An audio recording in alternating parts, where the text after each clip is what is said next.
Hello everyone and welcome to another exciting episode of Storytime Africa, where we dive into thrilling tales from across the continent, unraveling the magic, mystery, and lessons embedded in African storytelling. Today, I've got something special for you, a gripping story that will keep you on the edge of your seat. It's called She Died in My Dreams, set in the heart of modern-day Accra. This is a journey of love, mystery, and shocking twist you won't see coming. So, get comfortable, sit tight, and let yourself be swept away by this thrilling tale. Trust me, you won't want to miss a single moment. And hey, if you love what you hear, don't forget to like, share, subscribe and bring your friends along for the ride. Ready? Let's dive in. I saw Oma die in my dream, not just once. That first night, she fell from the rooftop of our apartment complex. Her scream pierced the sky, her arms flailed like broken wings, and I woke up breathless, heart racing, sweat-soaked. But the next night, she drowned in a bathtub we didn't even own. And the night after that, she was poisoned. A glass of zobo turned red like blood, her lips trembling as her eyes met mine one last time. Each dream was more vivid than the last, more detailed. The scent of her vanilla perfume, the sound of her laugh just before it stopped, the color of the dress she wore. Yellow, then teal, then white, like a ghost. Oma, my fiancé, had no idea. I watched her sleep beside me each morning, peaceful, alive. But every night I saw her die again. Am I losing my mind? Or is something trying to warn me? I started writing everything down. Times, details, faces, backgrounds. Some things stayed the same, others changed. And here's where I need you. Yes, you watching this. What do you think these dreams mean? Have you ever had dreams that felt more like warnings than fiction? Could these be glimpses into a future I can still stop? Drop your thoughts in the comments. Don't just scroll. This might save her. Because last night's dream, someone whispered her name, just before the knife touched her throat, and I recognized the voice. It was someone I trust. My name is Kojo Mensah. I work in IT, the type of guy who lives on Red Bull, bugs, and bug fixes. Nothing dramatic. No history of mental illness. Just a regular tech bro trying to survive in across chaotic traffic and even more chaotic deadlines. Ama was everything I wasn't. Warm, spontaneous, the kind of person who could walk into a room full of strangers and live with 3 new best friends. A photography student at Lagan, with a laugh that made even TRO passengers turn and smile. We were opposite. That's probably why it worked. But then came the dreams. They started last week. The first was hazy, her standing near a roadside coconut seller, then a blinding flash. I woke up sweating. The second dream was clearer. Oma in a yellow sundress, smiling at me across a cafe table, then suddenly clutching her chest and collapsing. On Monday morning, I was brushing my teeth when I saw her reflection walk into the room behind me. She wore the same yellow sundress from the dream. My stomach twisted. That dress again. You love this one. Remember our first date? I did. Too well. That was exactly how it played out in the dream, right before everything went dark. Now here's the thing. I've never believed in dreams meaning anything. But what would you do if the person you love kept dying in your sleep and then started acting out the scenes in real life? Do I say something and sound crazy? Or keep quiet and risk watching it happen for real? What would you do if you were in my shoes? Drop your thoughts in the comments. I'm seriously freaking out here. The fourth dream hit harder. Oma, shot during a robbery gone wrong. I jolted awake, drenched in sweat, my heart pounding like a war drum in my chest. The image was still fresh. Blood on her white blouse, her camera falling from her hands, eyes wide with shock. It felt too real. I sat on the edge of the bed, staring at the wall, struggling to breathe. I checked my phone. No messages from her. I called. No answer. By noon, I tried to convince myself it was just another bad dream. The third one had been different. She drowned. The second, poisoned at a dinner party. The first, a car crash on the Labody Road, all too vivid, all too twisted. But none of them ever came true, until today. 7 p.m., my phone buzzed with a breaking news alert. Armed robbery at Spintex Cafe leaves one injured. The description made my blood freeze. Young woman, black jeans, red braids, camera bag. Oma. I dropped my phone and raced out, keys fumbling in my hands. I don't remember much of the drive, just the traffic lights that blurred into panic. My heart was in my throat the entire time. When I got there, police tape sealed the scene. People whispered in hushed voices. An ambulance was gone. My breath caught. Then my phone rang. It was Oma. Babe, I missed class. I'm sorry, my stomach's been killing me all day. I nearly collapsed right there in the parking lot. Relief washed over me, but it was thin, like paper against a storm. It hadn't happened. But it was close. Too close. And I couldn't shake the feeling that next time I might not be so lucky. I started journaling the dreams, looking for patterns. That's when I noticed something. Each dream included a figure, always in the shadows. Watching. Close. Familiar. Kojo, it's just stress. You need sleep. But that night, I stayed up, and someone tried to break into our flat.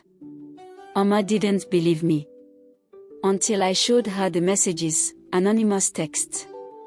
You couldn't stop the dreams. Can you stop the real thing? That's when fear hit her too. We changed the locks. I installed a camera at the door. I even stayed home from work for a week, watching, waiting. But nothing happened. And then I had another dream. This time, the figure stepped forward. It was Emeka, Oma's cousin, or so I thought. But when I woke up and checked his Instagram, something felt off. Photos from last week had a different timestamp. His location didn't match. And Oma, she suddenly stopped replying to my texts for hours. Said her phone kept dying. Viewers, what would you do if you dreamed your fiancé's cousin was involved in something sinister? The next night, I didn't sleep. I couldn't. 12 a.m., the camera app pinged, motion detected. Someone stood at the door, hooded, holding something. I didn't move. I didn't blink. Then my phone buzzed again. A new message. You can journal all you want, but some stories don't end with waking up. Your thoughts? Any theories? Who do you think is behind the messages? Drop your ideas in the comments. This story is just getting started. I installed cameras, bugged our phones. I was desperate. Then one night I had a new dream. Not of Oma dying, but of our best friend, Akojoa, whispering into someone's ear. I dismissed it at first. Akojoa had been Oma's bestie since SHS. Sweet, loyal, like a sister. She was even the maid of honor at our engagement. Why would I ever suspect her? But something didn't sit right. That dream lingered. So I did what any paranoid fiancé would do. I checked the security footage from the corridor camera, and that's when I saw it. Akojoa had a key, a spare we never gave her. She came in while we were out, calm, calculated. She didn't take anything, but she left something small under our kitchen sink. My heart raced. I waited till Omar stepped out the next day. Then I got on my knees and searched. And there it was, a small bottle wrapped in black plastic. Chlorpyrifos, a bound pesticide. Toxic, illegal. Even a small amount could harm someone over time. My hands shook. I didn't know whether to confront her, call the police, or tell Omar. How do you even begin to say your best friend might be trying to kill you? So I'm turning to you. Yes, you reading or watching this. What would you do in my shoes? Should I tell Omar everything? Should I wait and gather more proof? Could this be a misunderstanding? Or is it already too late? Drop your thoughts in the comments. Let's figure this out together. And if you've ever had a dream warn you of something real, share it. I'm starting to believe our dreams aren't just dreams. They might be trying to save us. I confronted her. Tears, rage, confession. Akojua stood there, trembling, as she finally revealed the truth. Her dark eyes, once filled with contempt, now held a twisted sense of triumph. I loved her. I've loved Omar for years. In silence, watching you two together, it broke me. The room felt colder, the air thick with the weight of her words. My heart sank as the pieces fell into place. Akojua wasn't just some jealous ex. She was a woman consumed by obsession, blinded by a love that never had a chance to be returned. But why? I demanded, my voice hoarse with confusion and disbelief. Why go this far? Why hurt Omar? I found a forum. Lucid dreaming witchcraft. It's all there. I wasn't just dreaming. I was being shown a future where she would be mine. She died in your dreams first because I was giving you a chance to let her go. I wanted to break you, to make you question reality, to push you away from her piece by piece. Then, when you were too unstable, I'd be the one to save Omar. She'd come to me. I recoiled, horror flooding my veins as I processed her madness. The weight of her twisted plan settled like a heavy stone in my chest, but I didn't break. I couldn't. Even as the darkness closed in, I clung to my love for Omar, refusing to let Akojua's cruelty tear us apart. Akojua was arrested, and life seemed to halt in an instant. But Omar stayed by my side through it all, offering quiet support. The weight of the past few weeks had left its mark on both of us. And though we continued on, the trauma lingered, etched deep into our bones. I still dream, but now it's of the ocean, a vast, endless horizon, calm and peaceful, with no shadows chasing me. The nightmares have ceased, replaced by this serene image. Yet sometimes, just sometimes, I hear Akojua's voice carried on the waves, faint but chilling. She died in your dreams first. Next time, maybe you won't wake up in time, she taunted, her voice twisting with malice. I shivered, as if her words could reach me across the distance of time and space. She died in your dreams first because I was giving you a chance. Akojua hissed in the darkness, the sound almost unbearable. A chance to let her go.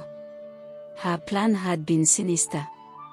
Push me away, twist my thoughts, make me paranoid, all in an attempt to break us apart. Her idea was simple. Isolate me, destabilize my mind, and when I was too broken to function, she would step in and save Omar. It was a perfect trap, but there was one thing she didn't count on. I didn't break. I held on to Omar and I held on to the truth. Together, we faced down the ghost of the past. What do you think? Do you believe that some dreams are warnings or just a product of our fears? Drop a comment below and let's talk about it. Join the conversation with Storytime Africa, because every story deserves to be shared.